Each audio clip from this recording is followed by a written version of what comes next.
Si fuéramos capaces de leer la mente, nos daríamos cuenta de que no hay nadie en cuyo corazón no habite la tristeza, el temor o la desolación en mayor o menor medida. Sufre el pobre por ser pobre, sufre el rico por ser rico, sufre el joven por ser joven y sufre el anciano por ser anciano.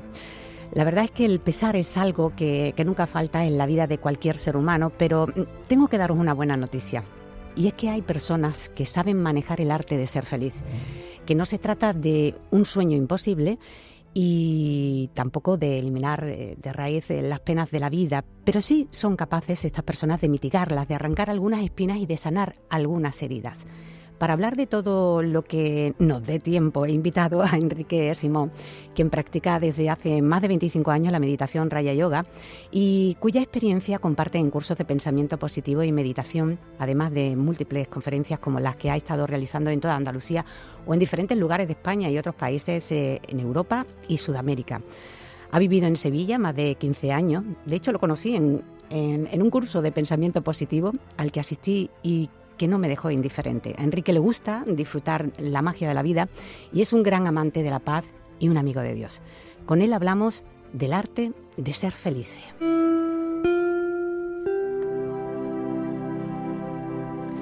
En primer lugar, quiero darte las buenas noches, Enrique. Bienvenido a La Edad de la Confluencia, que es esta sección en la que dedicamos unos minutos a explorarnos, a sentirnos y a conocernos un poquito mejor. Muchas gracias, Pilar. Bienvenido. ¿Eres partidario de explorar en profundidad nuestra dimensión espiritual para experimentar por nosotros mismos la posibilidad de vivir, bueno, pues una felicidad sostenible? ¿Cuál es la base de nuestra felicidad, Enrique? Sí, la felicidad es un tema muy interesante porque, bueno, yo trabajo con muchas personas y una de las preguntas que les hago muchas veces es ¿qué es lo más importante para ti en la vida, ¿no? Y la mayoría te dice, bueno, pues ser feliz. Entonces, aparentemente es una respuesta bonita, pero es una respuesta muy general. Y en la misma respuesta hay una pequeña trampa, porque es ser feliz, es como posponer la felicidad al futuro, es como un objetivo. Cuando en realidad hay que empezar a pensar la felicidad como un resultado de algo que yo hago proactivamente. Entonces es verdad que hay felicidad más superficial, ¿no? Cuando me compro algo, cuando consigo algo, cuando algo me sale bien. Y también es un cierto tipo de felicidad.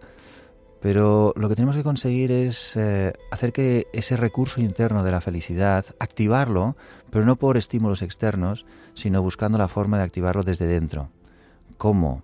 Pues una de las formas podría ser empezar a dar sentido a todo lo que hago en mi vida, a de verdad encontrar algo que me da el porqué de las cosas, por qué las hago y para qué las hago, ¿no? Claro, esto requiere un trabajo más profundo, más interior, esto requiere un entrenamiento. Lo otro es más fácil, adquirir cosas de fuera. Pero es cierto que los logros, las adquisiciones, producen esa activación interna de ese recurso. Yo lo llamo recurso porque es como una energía interior que tenemos, que cuando se activa nos da la sensación de satisfacción, de plenitud. Y de hecho la ciencia está estudiando que nuestro cerebro genera dopaminas, ¿no? Con según qué actividades, como el deporte, como la meditación, pero curiosamente también con ciertas actividades como mirar YouTube o mirar Internet. ¿Por qué? Porque nos da cierta sensación de novedad o de curiosidad o de asombro, a ver qué hay de nuevo, ¿no?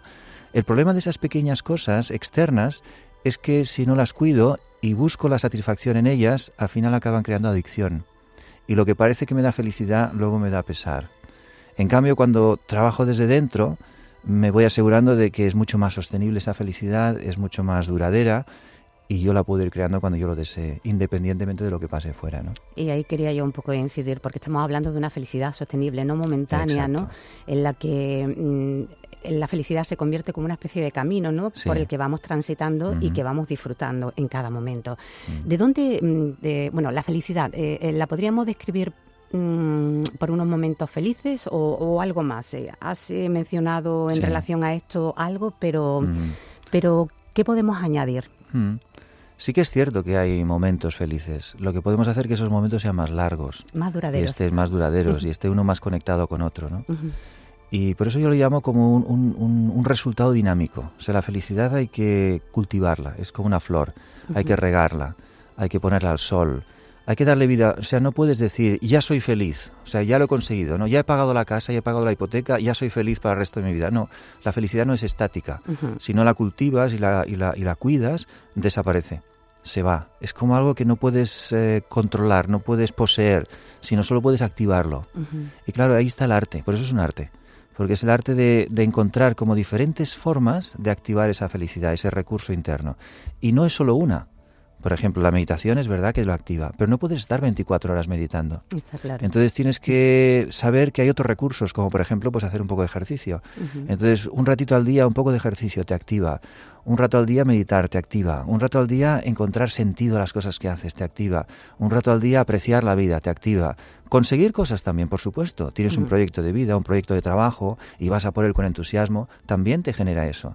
Pero al final es dinámico. Entonces es un recurso que tienes que estar utilizando como muchos elementos y integrarlos en tu vida con equilibrio, y en esa integración y ese equilibrio, ese recurso que se va moviendo, que es dinámico, lo vas manteniendo cuanto más tiempo posible mejor, ¿no? Y tienes que aprender ese arte, porque no es algo que te lo pueda decir alguien, es muy personal. Hablabas de las cosas externas y mencionabas que la felicidad viene del interior y en realidad es así, porque te compras el coche y como tú decías, es algo instantáneo, momentáneo, lleva un tiempo.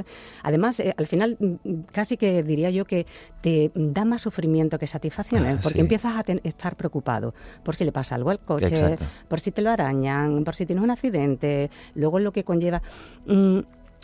¿De dónde viene exactamente la felicidad? Sabemos ya aquí en el programa, los hermosos y hermosas de la noche, que viene del interior. Sí. Pero, ¿dónde está ese interior? ¿Cómo conectar con él? ¿No? Sí, como antes decía, ¿no? Es como una energía que todos poseemos y es cierto que se activa con cosas externas, como decíamos, comprar un coche, pero siempre al final la sensación es interna. O sea, el coche no te produce nada, pero te activa algo que te da la sensación de satisfacción. Y cuando tienes ese coche nuevo y te sientas en él, durante unos días o unos meses, se crea en tu interior una sensación, porque tú le das un sentido a ese coche. Entonces, ese recurso interno, el arte de conectar con él es aprender a ir hacia adentro, para conseguir que eso dure más. Por eso necesitamos dos aspectos principales. Uno, yo le llamo estudio espiritual o estudio para el desarrollo personal. O sea, necesitamos cada día leer algo, estudiar algo, escuchar algo que nos active internamente un entendimiento de la vida, un entendimiento de los principios de la vida y de la naturaleza, un entendimiento de mí mismo y de las relaciones, incluso de lo divino, de lo más espiritual, diferente al que tengo, porque si no tengo más información, me va a ser muy difícil interpretar las cosas de una forma distinta. Y esa información, cuando empiezo a pensarla, me ayuda a ir a un espacio interior que es un poco abstracto, es verdad, pero con el tiempo uno va encontrando ese espacio y va encontrando el sentido de decir, dentro está la felicidad. Pero luego necesitamos una práctica, y esa práctica sería la meditación. Hay muchos tipos de meditación, cada vez está más de moda y está muy bien, pero básicamente sería la capacidad de dirigir tu atención hacia el interior y empezar a observar tu mundo interior y aprender cómo activar esas energías que están dentro, que puede ser la felicidad una, pero no solo es eso, sino está la energía de la paz, está la energía de la pureza o la autenticidad, ser tu auténtico ser, está la energía de la sabiduría, cómo acceder a una cierta información sin necesidad de información externa.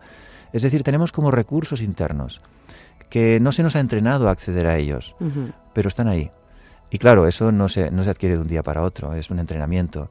Pero a la medida que lo vas haciendo, todo va cobrando más sentido. Al principio uno dice, bueno, ¿y dónde está? ¿Y cómo se accede? ¿Y qué es eso del interior? Y son preguntas normales. Pero yo diría que la respuesta es, ponte en marcha, practica, prueba, investiga, descubre, encuéntralo. Y lo encontrarás. Es como ir en bicicleta, ¿no? Que alguien te dice, cuéntame cómo es ir en bicicleta. Y te explica, que le digas cómo es la bicicleta. Y dices, mira, basta ya, coge la bicicleta, móntate y corre. Y claro. Cáete, ¿sabes? Haz algo. Pero no quieras saber toda la teoría, hazlo. Y verás que en el hacer está el descubrir. Experimentar. Y experimentar, exacto. Principalmente. Podemos hablar de diferentes tipos de felicidad. Y yo añadiría a esto, ¿se puede ser feliz a pesar de? Sí. Porque estamos viviendo en un mundo en el que nos encontramos con muchas dificultades o circunstancias que hacen que influyan, ¿no?, en nuestra estabilidad emocional y bueno, hacen en un momento dado pues, que te sientas triste y que esa felicidad pues venga menos. Sí. Yo dividiría la felicidad en cuatro aspectos. Una la llamaría felicidad superficial, que es la que activa ese recurso interno en base a placeres sensoriales externos, que no están mal, pero son muy cortitos, ¿no? Es decir, me encuentro mal, vamos a comer algo que nos apetezca. Y vamos a comer algo, vamos a tomar algo, vamos a ver una película. Y también hay que tenerlos en cuenta. Pero evidentemente, en el momento que terminas de comer, se acabó esa satisfacción y si te ha costado muy caro, incluso se convierte en un pesar. en un pesar. Ay, que me ha dolido el Exacto. bolsillo. Luego después hay otra felicidad que es un poquito más consistente y es la felicidad que te produce el desarrollar un arte o un oficio o una vocación, algo que disfrutas haciendo. Por ejemplo, un artista, un músico, ¿no? El momento que está tocando su piano, componiendo una canción, que puede ser el caso de Beethoven, está en ese estado de plenitud, o sea, se siente muy bien, se siente conectada consigo mismo, con su creación. En éxtasis, En ¿no? éxtasis. Y ahí experimenta esa sensación de satisfacción y felicidad. Pero en el momento que deja de hacer eso y se encuentra con su realidad, muchas veces la realidad es todo lo contrario. Problemas en las relaciones, problemas económicos, insatisfacción personal del resto de su vida. Y entonces se refugia otra vez en su arte o en su vocación, ¿no? Está bien porque dura un poco más, pero es como un poco de huida también de lo que pasa en el mundo, ¿no? Y después ya empieza la siguiente tipo de felicidad que es más hacia el interior. Y es la felicidad que viene de dar sentido a las cosas. Y eso requiere un trabajo un poquito más profundo. Y ahí necesitas información de fuera para entender que la vida la puedes interpretar de diferentes maneras. Y es cuando dices, bueno, ¿qué sentido le doy a mi trabajo? ¿Qué sentido le doy a mi vida? ¿Qué sentido le doy a mis relaciones? ¿Qué sentido le doy a lo que hago? Y a lo mejor tienes que cambiar ciertas cosas, porque hay cosas que a lo mejor no tienen sentido. Pero cuando empiezas a trabajar dentro, desarrollas también el coraje o la valentía de tomar decisiones para poner las cosas en orden. Y cuando empiezas a conseguir ese sentido, cualquier pequeña cosa, incluso aunque sea negativa aparentemente, o sea una pérdida, si desarrollas el hábito, ¿no?, de internamente encontrar el beneficio, encontrar el sentido, saber qué puedo aprender de esa situación, pues a veces incluso te puedes sentir feliz de decir, bueno, esto ha fallado, tal, pero fíjate qué lección tan bonita de aprendizaje y cómo he desarrollado esta capacidad de entender la vida o las relaciones o ese entorno de una forma distinta. Y eso te da satisfacción, no la circunstancia, pero sí tu capacidad de interpretarla de otra forma, ¿no? Y luego ya diríamos que la última forma de felicidad sería ya más profunda o más espiritual, y es cuando tú te das cuenta que tu felicidad también depende de la felicidad de los demás. O sea, no solo estás contento tú siendo feliz, sino que quieres compartir eso con los demás. Y tu proceso de aprendizaje, tu proceso de descubrimiento, lo compartes para que otros puedan encontrar sentido en sus vidas y ser más felices. Cuando otros son más felices, esa energía de agradecimiento viene a ti y te permite a ti ser más feliz. O sea, es una especie de retroalimentación, ¿no? Y ahí te das cuenta que lo más bonito de la vida al final es conocerte tú, trabajar en tu interior, pero ayudar a otros que hagan lo mismo para que se desarrollen también. Enrique, aparte del sentido, es muy importante la actitud que tengas frente a las cosas, ¿no? En más de una ocasión te he escuchado, porque, bueno, hay que decir que Enrique también trabaja como coach y formador, acompañando a directivos a alcanzar sus objetivos tanto personales como profesionales, especialmente en temas de comunicación, medio en el que me muevo, también de inteligencia emocional, liderazgo, técnica de relajación y motivación. La actitud, en más de una ocasión te he escuchado, porque tú has trabajado de todo. Sí, he hecho muchas cosas. Y alguna vez he recordado que, bueno, que incluso has estado pintando, ¿no? En casas, ¿no? Pero en alguna que otra conferencia creo recordar que comentabas una anécdota, no sé exactamente, en torno a alguien que estaba haciendo una función, un trabajo, no sé si era limpiando. Y él, la mira que tenía no era en el hecho de estar limpiando, sino que estaba colaborando a la hora de construir. Pues no sé si era un avión, la historia que nos contabas o cómo era esta anécdota. Bueno, hay varias historias, ¿no? Pero quizá una que recuerde así, no la recuerdo en detalle, pero creo que es con uno de los presidentes de Estados Unidos y en relación a la NASA, ¿no? Y él pues fue a visitar las oficinas y donde estaban preparando los primeros cohetes para ir a la Luna, y había una persona que estaba limpiando y ese presidente por lo visto era muy cercano, ¿no? Y le saludó y qué tal, cómo va el trabajo. Y se sorprendió de la respuesta, que le dijo, no, que estoy limpiando y estoy bien, estoy contento, sino la persona le contestó y dice, no, estoy colaborando para que el primer hombre o el siguiente vaya a la Luna, ¿no? Pise la Luna. Solo que mi trabajo es pues dejarlo todo limpio y todo a punto para que después otros puedan hacer otro tipo de trabajo. Claro, esa persona limpiando le daba satisfacción no limpiar, sino ser parte de un proyecto, parte de algo importante que iba a tener impacto en la humanidad. Entonces, claro, dices, es que limpiar no me satisface. No, claro, quizá no. Pero si tú le das un sentido a ese limpiar con todo el entorno y lo conectas con un proyecto superior, evidentemente estás disfrutando limpiando, porque no limpias, estás haciendo otra cosa, ¿no?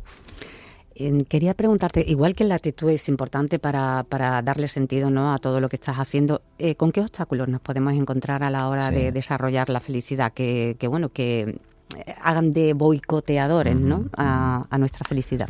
Sí, hay muchos obstáculos, y sobre todo hoy en día, ¿no?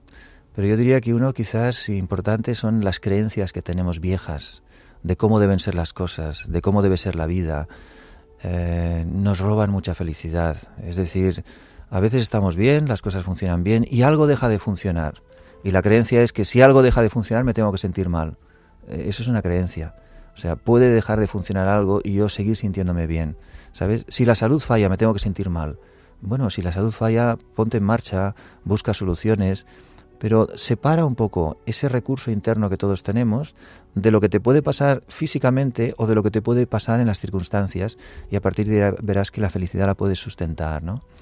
Y luego también la influencia de los demás. Es decir, estamos muy influidos por lo que les pasa a los demás. Y tú estás bien, alguien se pone mal y tú te pones mal. Uh-huh. Y además es una especie de creencia colectiva. ¿Cómo voy a estar bien si el otro está mal? Uh-huh. ¿Cómo voy a estar bien si mi padre o mi madre está enfermo? Bueno, precisamente lo importante es que estés bien para ponerle bien, ¿sabes? Para mí la empatía no es ponerte en el lugar del otro para experimentar lo que el otro está experimentando, sino la empatía sería entender lo que el otro está experimentando, y si tú estás en otro espacio, ayudarle a venir a tu espacio, no tú irte a su espacio y los dos estar sufriendo. Entonces hay que empezar a cambiar este concepto de que si uno sufre, tú tienes que sufrir, y hacerlo al revés. Si tú estás feliz, ayúdale a ser feliz. Sácalo del sufrimiento, ayúdale a entender esa situación de otra manera y te lo agradecerá, porque se vive mejor con felicidad que con sufrimiento. Tú has escrito un libro, ¿verdad? Un pequeño libro, librito. ¿Qué se titula? El regalo de la paz. El regalo de la paz. Sí, bueno, que está accesible en internet de forma gratuita. Simplemente con poner el regalo de la paz se puede descargar. Porque aparece. También hay que decir eso, que las conferencias que da, los cursos, todos son de forma gratuita. Para terminar, Enrique, ¿cómo sabemos si realmente somos felices o lo contrario? ¿Cuáles son las marcas o las señales que pueden decirnos, cuidado, deberías de cambiar algo en tu vida para experimentar la felicidad y no pasarlo tan mal como lo pasamos, ¿no? Claro. Yo diría que una sensación de que hay felicidad en tu vida es la energía. O sea, ¿cómo te levantas? Te levantas con energía, te levantas con ilusión, tienes ganas de encontrar algo nuevo, de descubrir algo nuevo, de compartir algo. Si hay esa energía es que hay felicidad en tu vida. Si te levantas con un suspiro y diciendo otro día más, y cómo lo voy a llevar, y tengo que ir a trabajar, y el tengo que, ¿no? Y el tengo que no sé qué, no me apetece nada ver a esta persona, y ahora tengo que además, algo pasa. Entonces es bueno que te sientes en silencio, que aprendas a meditar un poquito, que leas algo espiritual o algo motivador, que te dé nuevas ideas y actives. Y observes siempre el nivel de tu energía. Cuando estás feliz, no es algo emocional, pero es una energía interna. Por eso lo llamo yo recurso. Para mí es más práctico, no es emocional, no es emotivo. Pero es una energía que te da entusiasmo, que te da ilusión, que tienes ganas de compartir, ver a la gente, explicarles algo, hacer algo distinto. Y tienes una como ebullición interior, ¿no?, de ideas y de creatividad. Y eso da mucha satisfacción en la vida. Bueno, la satisfacción ha sido nuestra poder compartir estos minutos contigo, Enrique. Muchas gracias. Un placer haberte tenido y espero que pronto nos encontremos de nuevo. Tu experiencia en Sevilla fue magnífica, me imagino, sí, ¿no? Por supuesto, muchos claro que años. Sí. Muchos buenos recuerdos, muchos años, muchos buenos amigos, y me encanta volver de vez en cuando. ¿Vives en algún sitio en concreto o vas de un lado para otro? Bueno, ahora estoy más ubicado en Madrid, pero evidentemente me muevo bastante. Barcelona, Andalucía, también Valencia y algunos países fuera también. Bueno, pues Enrique Simot, como decía, trabaja como coach y formador, acompañando a directivos a alcanzar esos objetivos tanto personales como profesionales, y bueno, profesor de meditación Raya Yoga. La meditación Raya Yoga, aunque lo hemos explicado en más de una ocasión en el programa, consiste en... es una meditación que te ayuda sobre todo a gobernarte a ti mismo, ¿no? Entender quién eres, empezar a entender que somos algo más que no la apariencia física y el rol que representamos, es decir, conectar un poco más con tu identidad espiritual y entender el mecanismo interno de la mente, de los pensamientos, de las emociones, y poco a poco adquirir un poco de maestría. Evidentemente lleva tiempo, ¿no? Pero es ese trabajo de conocimiento espiritual más práctica, para conocerte a ti mismo sobre todo. Y luego también, para el que lo considere o cree en ello, conectar con lo más espiritual, con lo más profundo, lo más divino, podríamos decir. Con Dios, con directamente. Dios, sí. Bueno,